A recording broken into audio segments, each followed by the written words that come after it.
বিসমিল্লাহির রহমানির রহিম। প্রিয় পর্যটক, আপনারা যারা ভোলাতে ভ্রমণ করতে চান, ভোলার সবচেয়ে বড় উঁচু টাওয়ার এবং এশিয়া মহাদেশের সবচেয়ে বড় উঁচু টাওয়ার, সেটি হচ্ছে জ্যাকব ওয়াচ টাওয়ার। সেটি আমরা দেখাচ্ছি আপনাদেরকে। আজকে হচ্ছে 17ই জুন 2024, ঈদুল আজহার প্রথম দিন আজকে। সেটি আর দেখতে পাচ্ছেন জ্যাকব ওয়াচ টাওয়ারটি দেখা যাচ্ছে। আমরা পাশে দেখাচ্ছি জ্যাকব ওয়াচ টাওয়ারের পাশে খাসমহল জামে মসজিদ।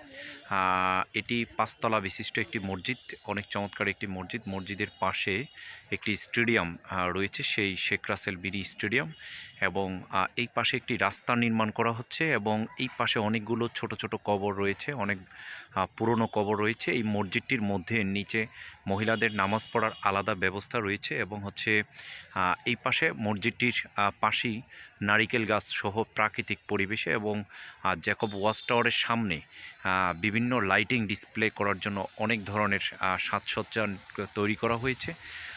এটি দ্বীপ জেলা ভোলার চরপেশনের ফ্যাশন স্কোয়ারে অবস্থিত। আমরা দেখাচ্ছি জ্যাকব ওয়াচ টাওয়ারের উপরের অংশ। আপনারা দেখতে পাচ্ছেন এই ওয়াচ টাওয়ারের উপরে অনেক মানুষ হচ্ছে, প্রতিদিন প্রায় শত শত মানুষ গিয়ে সেখানে হচ্ছে এই ওয়াচ টাওয়ারের মাধ্যমে চরপেশন থেকে প্রায় 4টি জেলাকে দেখা যায় এবং হচ্ছে নদী, সাগর এবং বিভিন্ন অঞ্চলকে দেখা যায়, বিভিন্ন বাড়িঘর সব কিছুকে ভিন্ন রকম দেখা যায়। এই ওয়াচ টাওয়ারটি প্রায় 22 তলা উঁচু। এটি 2018 সালে উদ্বোধন করেন মাননীয় রাষ্ট্রপতি আব্দুল হামিদ। তিনি উদ্বোধন করার পর থেকে এই জনপদ তথা চরপেশনের আশপাশে অনেক পরিবর্তন দেখা যায়। সেই পরিবর্তন স্বরূপ এই ওয়াচ টাওয়ারের পাশে একটি অনেক সুন্দর একটি মসজিদ নির্মাণ করা হয়েছে, যে মসজিদটি পাশে রয়েছে খাসমহল জামে মসজিদ।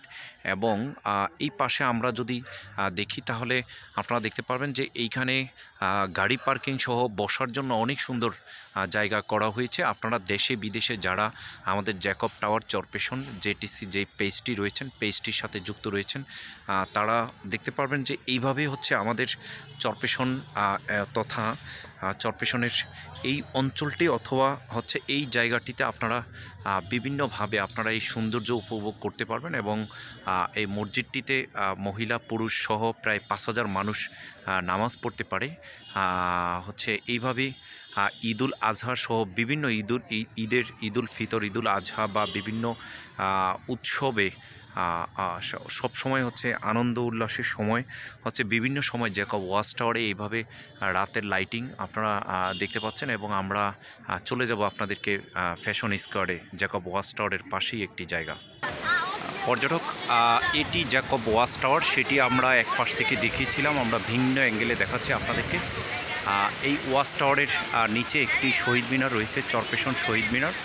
আমরা সেটি দেখাচ্ছি চরপেশন শহীদ মিনারের পাশে। এই পাশে যদি আপনারা দেখেন তাহলে চরপেশন পৌরসভার এটি হচ্ছে পৌর ভবন। এই পৌর ভবন থেকে ফুল চরপেশন এই ওয়াচ টাওয়ারটি নিয়ন্ত্রণ করা হয়। এবং এইখানে একটি ডিসপ্লে দেখা যাচ্ছে, সেটি হচ্ছে এখানে বিভিন্ন খেলার দেখা হয় এবং বিভিন্ন সময় হচ্ছে এখানে বিভিন্ন অনুষ্ঠান, স্থানীয় অনুষ্ঠানগুলো এখানে ডিসপ্লে করা হয়। বিশাল বড় একটি ডিসপ্লে রয়েছে। পাশে শেখ রাসেল বিনোদন পার্ক, সেটি আমরা দেখতে পাচ্ছি। এবং শেখ রাসেল বিনোদন পার্কে অনেক দূর দূরান্ত থেকে মানুষ আসে এবং এখানে ঘুরে। এবং এই পাশে যদি আপনারা দেখেন তাহলে ফ্যাশন স্কোয়ার রয়েছে। ফ্যাশন স্কোয়ারে এভাবে লাইটিং করা এবং হচ্ছে এই পাশে আপনারা দেখতে পাচ্ছেন যে পানিগুলো হচ্ছে কিভাবে হচ্ছে ড্যান্সিং করছে, ওয়াটার ডিসপ্লে যেটিকে বলা হয়। এটি সন্ধ্যা থেকে প্রতিদিন সন্ধ্যা থেকে এখানে ওয়াটার ডিসপ্লে করা হয়। আপনারা দেখতে পাচ্ছেন এই পানির মাধ্যমে এই পরিবেশটিকে খুব সুন্দর শান্তভাবে তৈরি করা রাখা হয়। আর হচ্ছে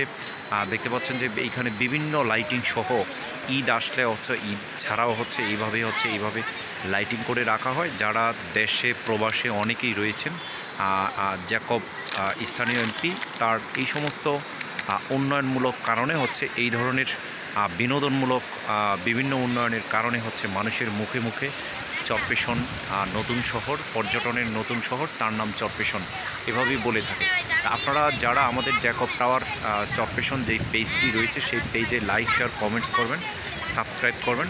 আমরা আপনাদেরকে এই জ্যাকব ওয়াচ টাওয়ারের আরও বিভিন্ন ভিডিও আপনাদেরকে দেখিয়ে থাকবো। আপনারা যারা ভ্রমণ করতে চান দেশে বিদেশে, আপনারা বাংলাদেশের যে কোনো প্রান্ত থেকে আমাদের অনলাইনে যে নাম্বার দেওয়া আছে সেই নাম্বারে আপনারা ফোন করলে আমরা আপনাদেরকে রিসিভ করে আপনাদেরকে এখানে দেখানোর ব্যবস্থা করতে পারবো। সে আশা প্রত্যাশা করে বিদায় নিচ্ছি। ধন্যবাদ সবাইকে।